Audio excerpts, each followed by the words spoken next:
अस्सलाम वालेकुम दोस्तों, welcome back to my YouTube channel paranormal diaries. उम्मीद है आप सब ठीक होंगे। अल्लाह पाक आप सबको अपने हिफ्ज़ अमान में रखे, खुश रखे, आमीन। दोस्तों, अगर आप रात के अंधेरे में अकेले सफ़र कर रहे हैं तो कभी भी किसी अनजान चेहरे पर भरोसा मत करना और कभी भी किसी सुनसान जगह पर रुकने की गलती मत करना। ये कहानी एक ट्रक ड्राइवर की है, तो सुनते हैं उनकी कहानी उनकी ही ज़ुबानी। मेरा नाम अल्ताफ़ है और मैं पिछले 15 साल से ट्रक चला रहा हूँ। पाकिस्तान की सड़कों पर रातों को गाड़ी चलाना मेरा पेशा भी है और मजबूरी भी। रात के अंधेरे में सफ़र करते हुए मैंने बहुत सी अजीब चीज़ें देखी हैं, मगर जो वाक़या मैं आज सुनाने जा रहा हूँ वो मेरी ज़िंदगी का सबसे भयानक तजुर्बा था।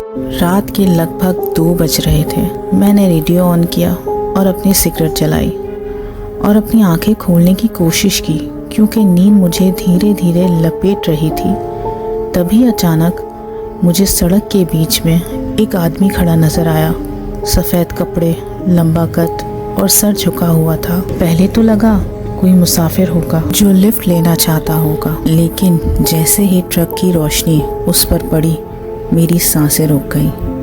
उसका चेहरा नहीं था, ना आँखें, न नाक, न मुंह, सिर्फ एक साफ सफ़ेद अजीब सा मुंह। मैंने फ़ौरन ब्रेक मारने का सोचा, लेकिन डर के मारे सीधा एक्सीलेटर दबा दिया। जैसे ही ट्रक उसके करीब से गुजरा मैंने रियर व्यू मिरर में देखा और जो देखा उसने मेरी रूह कांप दी।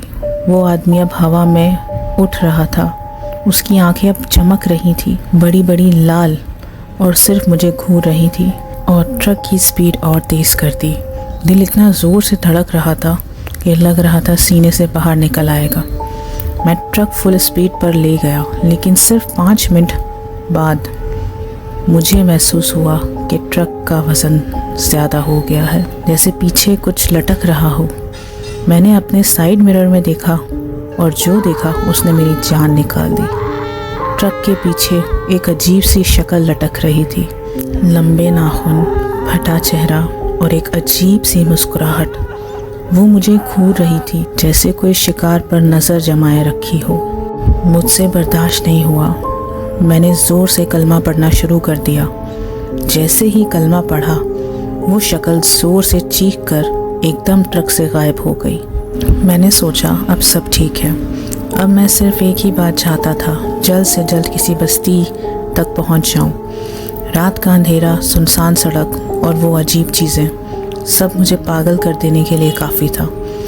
आखिरकार दूर एक रोशनी नज़र आई। एक छोटी सी चाय का होटल था जो ट्रक ड्राइवर्स के लिए ही बना था। मैंने बिना सोचे समझे ट्रक उस होटल के सामने रोका और ट्रक से नीचे उतर गया। वहाँ एक बुढ़ा चाय वाला था। उसने मुझे देखा और कहा, क्या देखा तुमने? मैंने हैरानी से कहा, तुम्हें कैसे पता कि मैंने कुछ देखा है? वो बुढ़ा आदमी हंसा और बोला, जो भी इस रास्ते से गुजरता है वो कुछ ना कुछ देख ही लेता है। उसकी बात सुनकर मेरी जान निकल गई। मतलब ये सिर्फ मेरे साथ नहीं हो रहा था। मैंने पानी मांगा और हंसते हंसते कहा, यहाँ रोज़ ट्रक रुकते हैं। बुढ़ा आदमी चुप रहा। मेरी हिम्मत नहीं हो रही थी कि मैं वहाँ ज़्यादा देर रुकूं। मैंने अपनी सिगरेट का लास्ट कश लिया, चाय के कप टेबल पर रखा और सीधा अपने ट्रक की तरफ भागा। मुझे समझ नहीं आया कि सब क्या हुआ है। मैंने ट्रक की सीट पर बैठकर बिना किसी को देखे इंजन स्टार्ट किया और सीधा कराची निकल गया। उस दिन के बाद से मैंने कभी भी उस रास्ते से सफ़र नहीं किया। आज भी जब वो रात याद आती है तो मेरी रूह कांप उठती है।